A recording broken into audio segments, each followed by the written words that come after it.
તો મિત્રો અત્યારે ધજા બંધાઈ ગઈ છે કમ્પ્લીટ, જોઈ લો.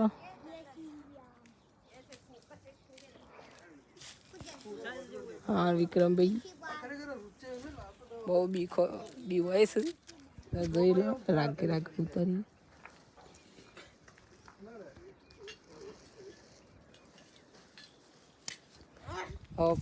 પ્રસાદનું ચાલ થઈ ગયું. અમારા વીરુભાઈ ઉપર ચડીને આવી ગયા છે.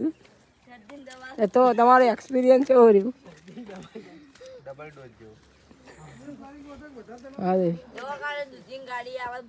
પ્રસાદી લાવ્યા હતા તો પ્રસાદીનું સારું છે.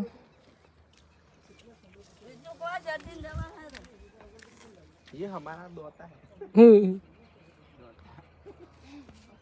હા તો દાંતા આ બાજુ કયું સીન છે એ કોમેન્ટ કરજો તો જોયેલું હોય તો.